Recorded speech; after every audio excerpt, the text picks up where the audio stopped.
Hello children. So today in this lecture we are going to discuss some of the very basics and fundamental terms quite often used in grammar to explain other chapters. These fundamental things come into use again and again. So that's why I am going to call today's lecture as the building blocks of grammar, English grammar. So these are building blocks. So you can understand when I call the today's lecture as building block. So you can understand how significant it is. These are very basics. If you ask me that in what classes these are taught, so I would say that these things are taught being in primary classes. Go back in primary classes. But again, because the basic concept is not clear, and that's why as and when our students get promoted for some higher classes, so that child always remains confused in absence of very good understanding of these building blocks of grammar. So today's topic I am going to call it the building blocks.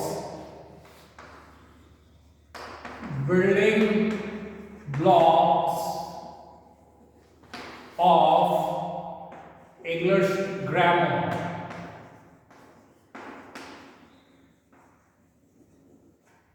So this lecture, this class is going to be very basics, and you need to have patience. You should never think that why should we learn all these things, because even being a teacher I understand.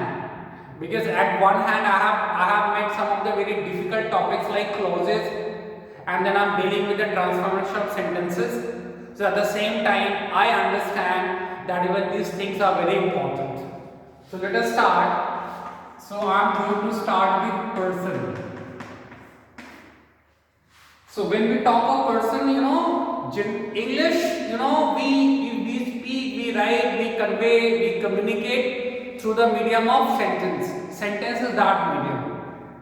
And a sentence, if you want to define it, a sentence is a group of words that makes complete sense. And it has two parts. One is subject, the other is predicate.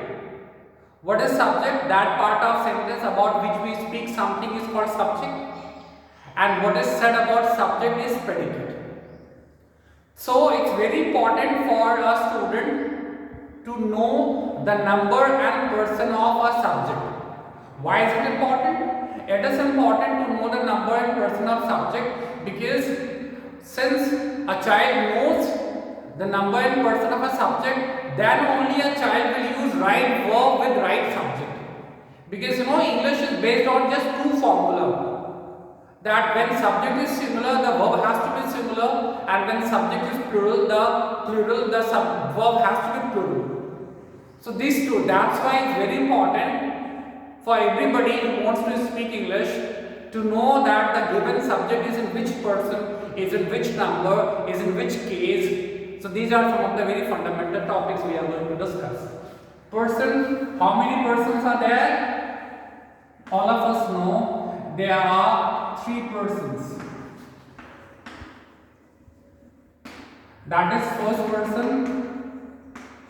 second person, and third person. What is first person? The speaker is called first person. The speaker is called first person.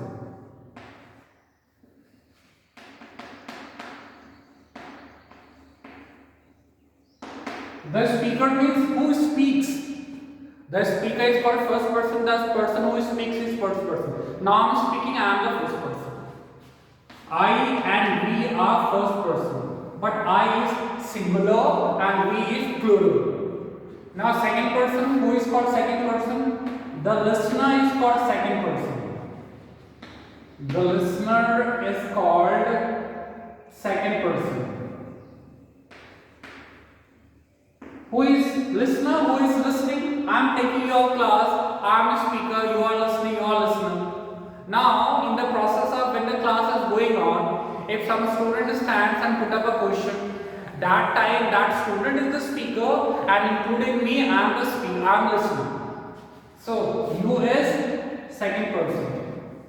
For second person, singular and plural is both same. So you is used as singular and as well as you can be used as plural. Now third person, who or what is talked about. Who or what is talked about is called third person.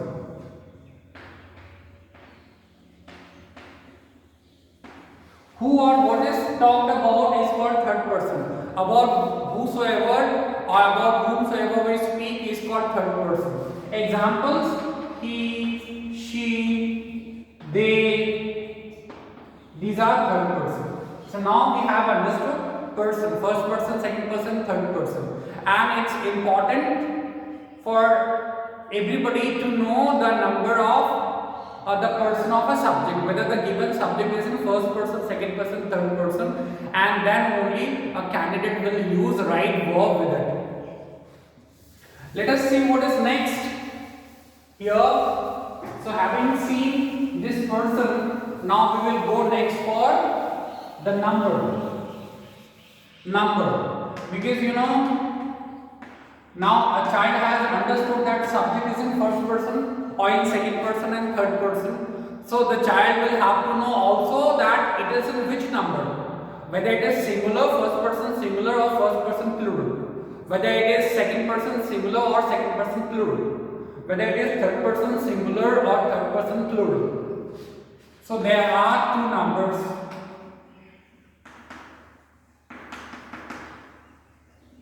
There are two numbers. One is singular and the other is your plural. What is called singular? When it refers to one person or thing. It refers to one person or thing, like book, a pen, a child. These are singular. It refers to one person and thing. And plural, it refers to more than one person or thing. So plural of book is books, then pens, and then it is children. Fine. So we have seen number even. We have seen person, we have seen number. Now let us see next. Next we will see gender. Fine children. Next we are going to see gender.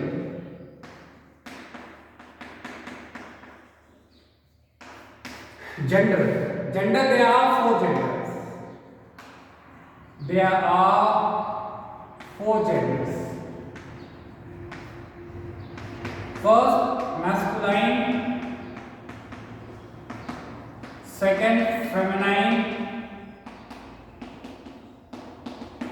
Third, common. And fourth, neutral. Now let us talk about what is masculine. Masculine always refers to male species of human being, male, like man and boy. Feminine, it refers to female species of human being. It refers to female, like woman and girl. Common, it refers to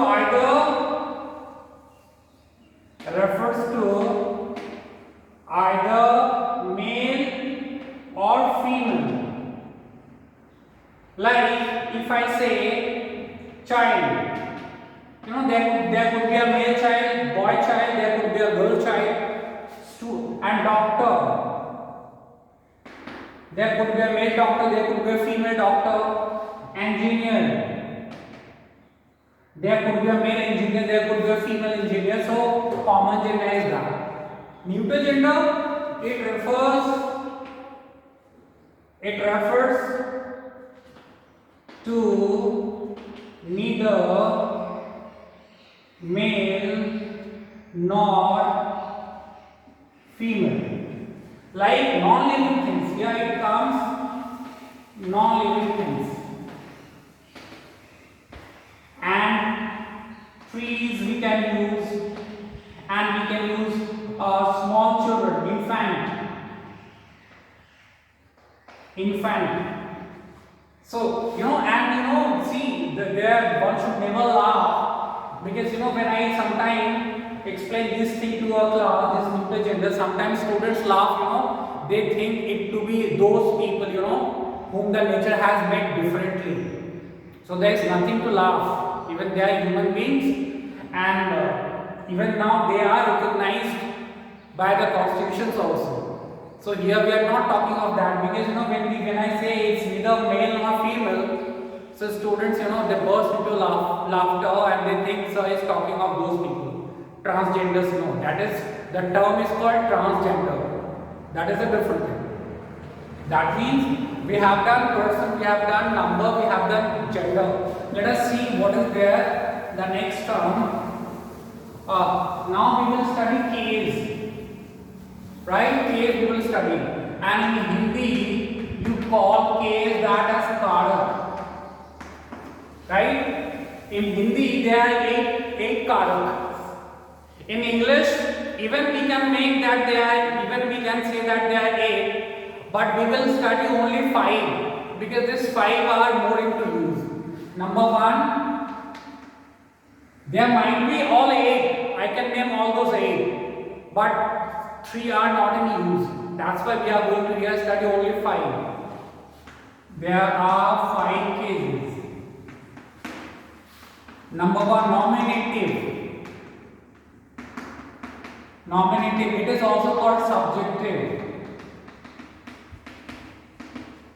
Nominative, subjective.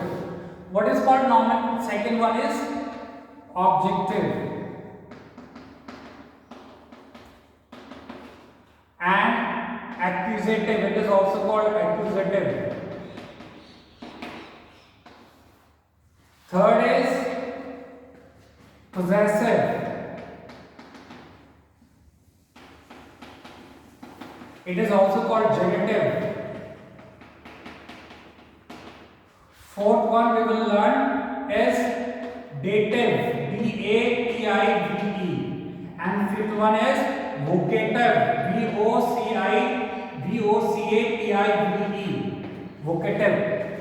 So basically we are going to learn only 5 cases. Number 1 is nominative case or objective case. Number 2 is nominative case or subjective case. Second is called objective case or accusative case. Third is called possessive case or genitive case. Fourth is dative case, and fifth is vocative case. Let us understand what is nominative case. When a noun is used, when a noun or pronoun is used as subject of verb, so that noun and pronoun is called nominative case. When a noun or pronoun is used as subject of verb, subject. So whatever is the subject of verb, that thing is in nominative case. In Hindi it is called karta karak. Suppose if I say Rohit speaks English fluently. So here Rohit is subject. Rohit is subject, that's why it is in nominative case. If I say English is an important subject. English is an important subject. So here English is subject. So, and this is a nominative case. So the noun and pronoun or whatever is the subject of verb is your nominative case.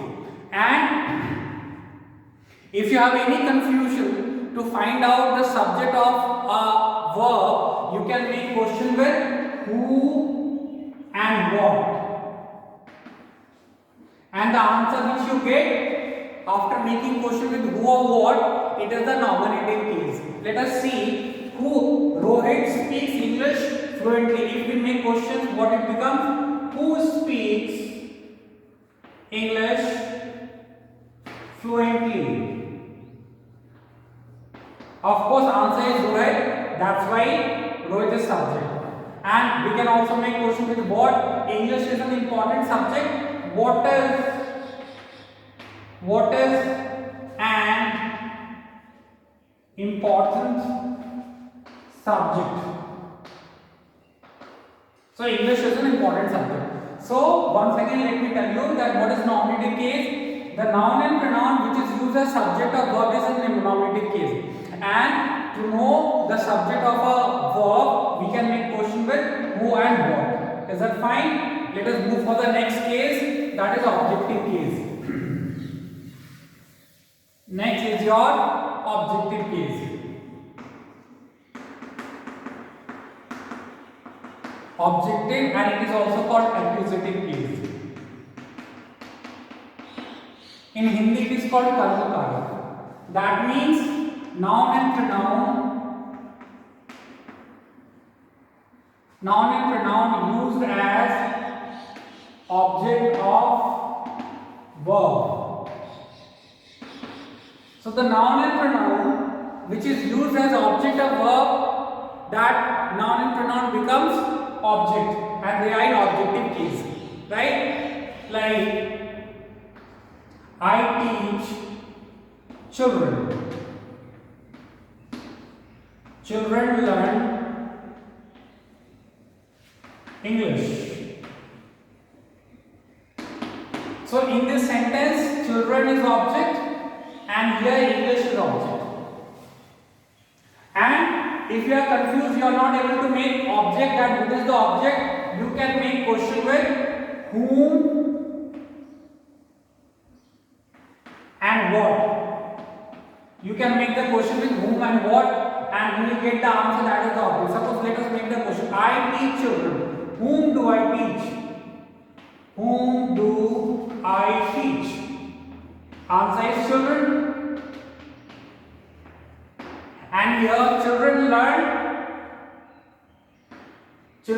English. What do children learn? Answer is English. So these two are objects. And I tell you children one more thing, that only we can make passive verb only transitive verb. Transitive verb is what verb? Here teach and learn are transitive verb because they have taken object, right? So if there is object in a sentence, so that verb, if there is an object for the verb, that means that verb is the object, and we can make passive verb only transitive verb. How can you know that there is subject, there is object or not in the sentence, or the verb has taken any object or not? You can make question with what and whom, and then whatever the answer you get, that is the object. And only we can make the passive verb only transitive verb. So let us see what is the next case. The next case is your possessive case.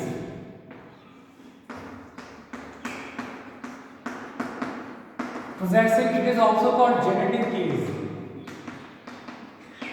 Possessive case and genitive case, shows possession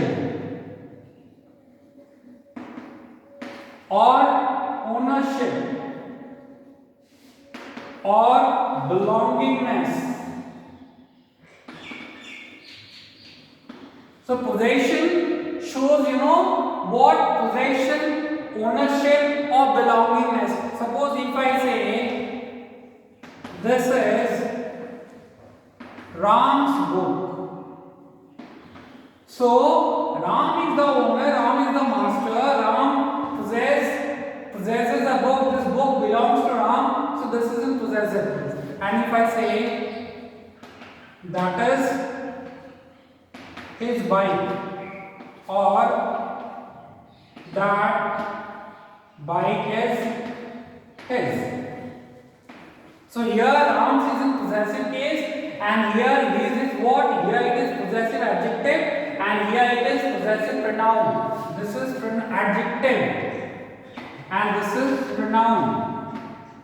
And here, I would like to tell you one more thing, children, because students they really remain confused with the use of apostrophe s. Wherever they see as, they put apostrophe. No, you cannot put apostrophe everywhere. It brings some meaning, right? So I'll make a different lecture on the use of apostrophe s. Apostrophe. This is a different chapter in grammar, and that's very important. People have a very poor knowledge and sense of apostrophe s. They often commit mistake. So this is possessive case. So when it is used to show ownership and belongingness, and how can we make the possession of this possessive case of noun by putting apostrophe s. Let us go for the next. Next is called dative case.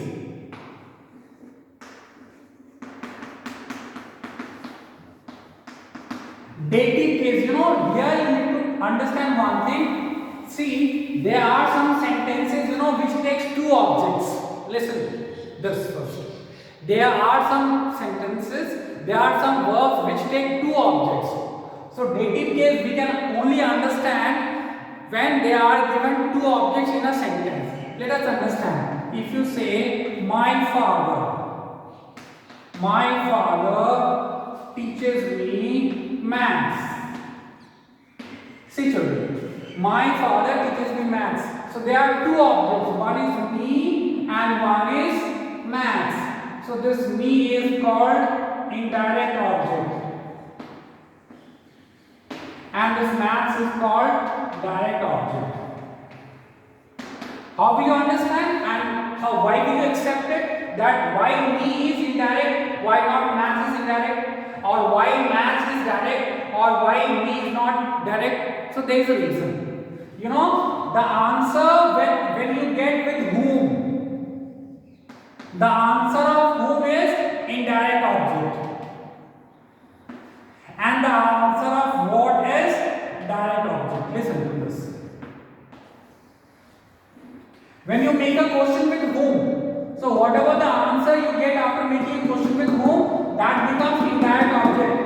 And when you make a question with what, and when you get the answer with that what, that is direct question. Suppose, let us take this example and make the question, my father teaches me maths, right? Let us make question with whom. Whom does my father teach? So answer is what? Answer is me. And that's why me is indirect object. Let us make question with what? What does my father teach me? What does my father teach me? So answer is maths. So maths is direct object. And that indirect object is only called dative case. This indirect object is in dative case. So here me is in dative case. Once again I tell you, children, to understand dative case, we need to go for such an example where there are given two objects. We need to see for those verbs which takes two objects, right? And the object, and out of the two objects, the object which is the answer of what, that is called direct object, and the object which is the answer for whom is called indirect object. And indirect object is only what? Dative case. Fine? Let us give one more example. Let us give one more example for this. So for this, it's very important you always see a sentence where there are two examples. His uncle bought him a gift. So him is what? Indirect object,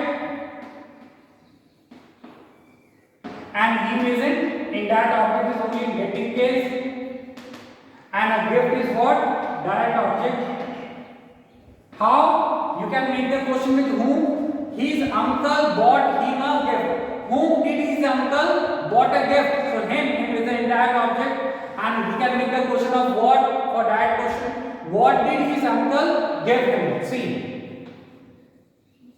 whom did his uncle buy a gift? So answer is what? Him. What did his uncle buy him? Answer is a gift. So this is your direct object. Is that clear?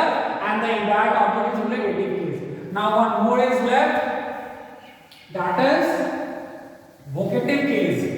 We have seen nominative, we have seen objective, we have seen possessive, we have seen dative.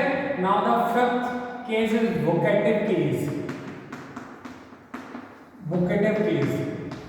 What is this vocative case? You know, when we address a person addressed or called out. Suppose a boy is going out of the class. He is moving in the ground, and I happen to be outside the ground. So I would ask, what are you doing? If his name is Rohan, I would say, Rohan, what are you doing? I would ask him, Rohan, what are you doing here? What are you doing here? So here, this Rohan is what? Vocative case, because I called Rohan. Suppose there is a boy in the class and I am writing with the chalk got over. So I would say, Mohan, go and bring a chalk. So I would say, I would look at a boy and I will say, Mohan, go and bring a chalk. I would say, Mohan, bring a chalk.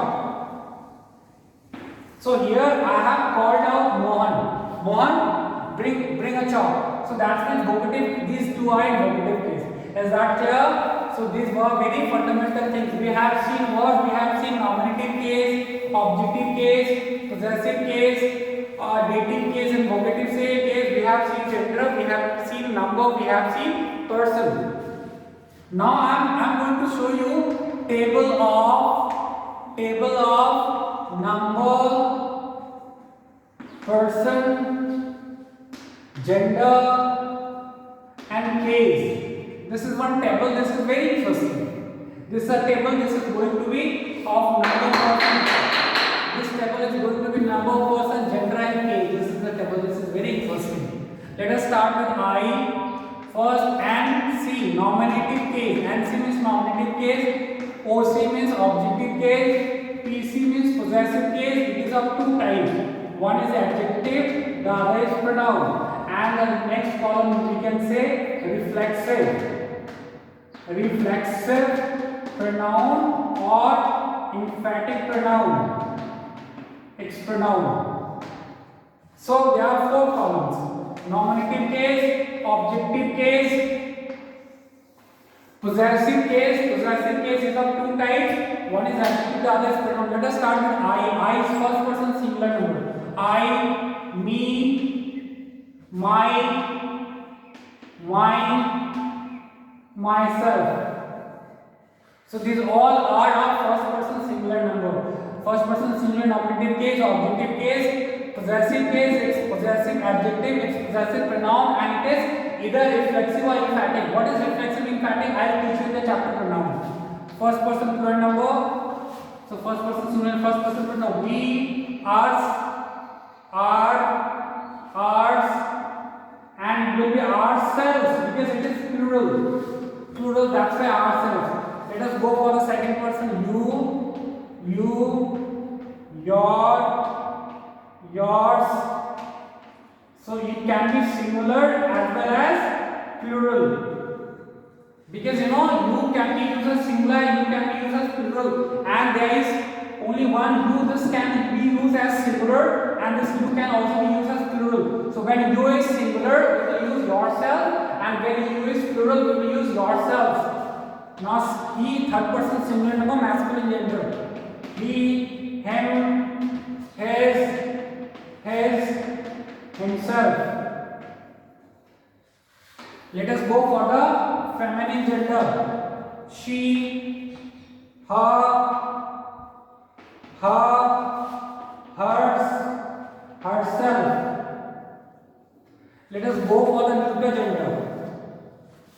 Its, its,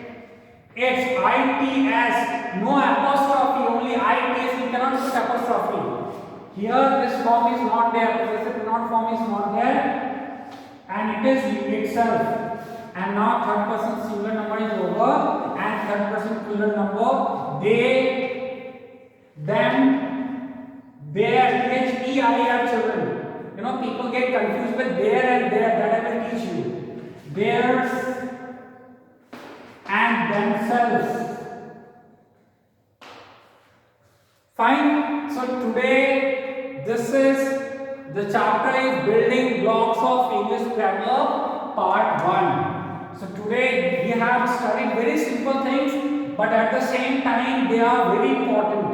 Very important. Even this, you know, this tabular form presentation of number, person, gender, case seems easy, but then again, you know, people sometimes they go wrong, and that's why. So dear children, today in the video, this lecture, what have we studied? We have studied very basics and fundamental building blocks of English grammar.